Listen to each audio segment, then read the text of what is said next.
Na-late na ako, hindi ata ako pumapasok. Ano ba yan? 136 kayo dito pero grabe chick. Alam mo, nung nalaman nila nandun na ako sa Lloydminster, yung mga taga Edmonton, ang dami pa nag-drive papunta doon. Oh my God. Kaya dapat magla-live ka So para 2 days makita ago, nila. oo nga, 2 days ago, yung venue, I think 500 lang yung pupunta. Nung concert, 1,200 plus na yung mga tao. 'Di ba? Kaya dapat mag-live ka. I think next time Yeah. mas malaki na yung venue mo. Hindi na ganun ka, hindi na maliit. Hindi na kaya. Oo nga, nag-live. Oh, chick. Umihi Ah. ako sa live kagabi. Ano? Umihi? Umihi ka? Kasi nasa live ako. Umihi? Tapos, Wait lang. Ano, naihi ka? oo, kasi nasa live ako, naiihi ako, hindi ko alam kung saan ko ilalagay yung cellphone. So sabi ko, ano ba, guys, don't go away. Syempre, when I go away, they're gonna leave. Di, sinama ko na lang sila. Ay, kakaloka. Ah! Akala ko naman habang nagko-concert umihi ka sa stage. Nakakaloka 'to. Ano ba 'yan?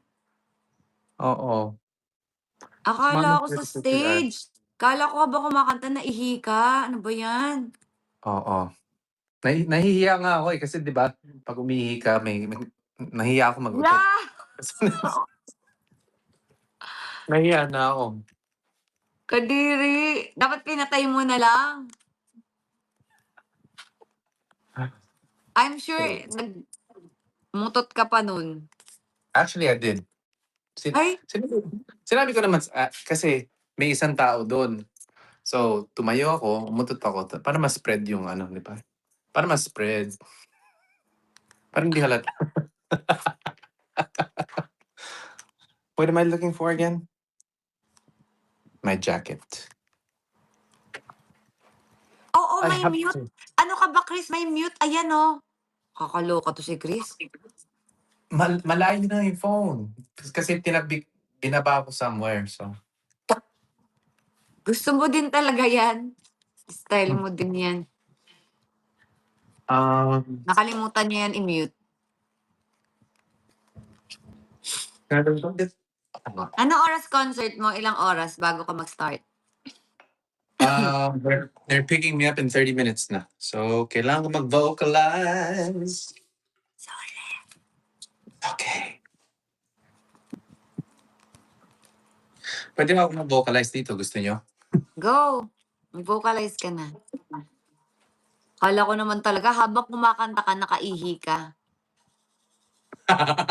What the? O, di ba? Kaya kasi ko, ano? Totoo ba? Di ba, guys? Imagine niyo yun. Kala ko kumakanta, tapos naihi siya. Ano yun?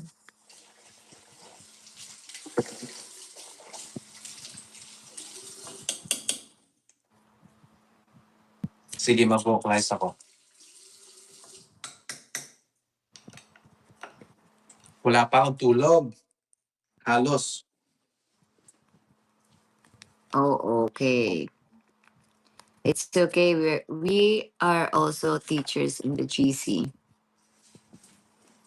Hi, Rian.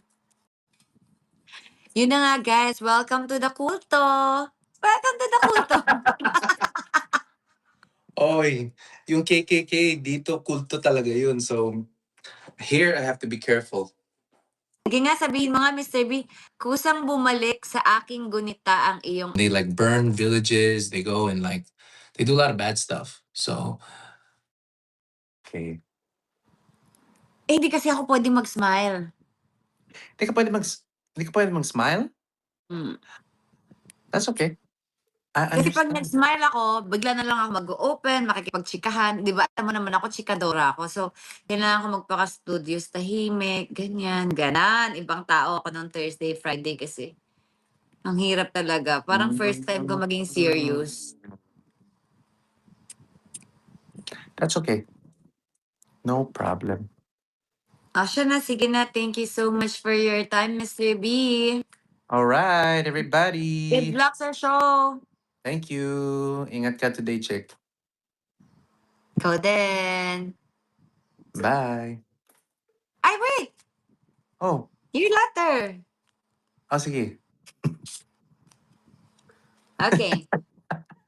Mahal na binibining Miss B. Okay? Hindi kailangan ng isang natatanging araw upang maalala ang isang natatanging tao. Wow! Gets? Narinig niyo ba, guys? Hindi kailangan ng isang natatanging araw upang maalala ang isang natatanging tao. Kusang bumalik. Ano to? Kusang bumalik sa aking gunita ang iyong anyo. Wow! May pagganon pa, ha? Sige nga, sabihin mo nga, Mr. B. Kusang bumalik sa aking gunita ang iyong anyo. Yeah, yun. Yun. Yun. Ang kulit ni Mr. B, no? Yun. Yeah. Yes. That one, that one. Kaya naisip kong ipadala ito.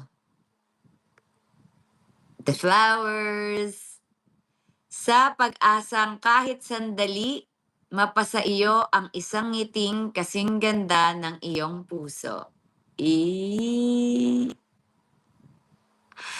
Alalalalalalalala. Lubos na gumagalang, Ginoong Mr. B. Thank you so much, Mr. B. Walang anuman, Miss B. Good luck sa iyong show. Okay.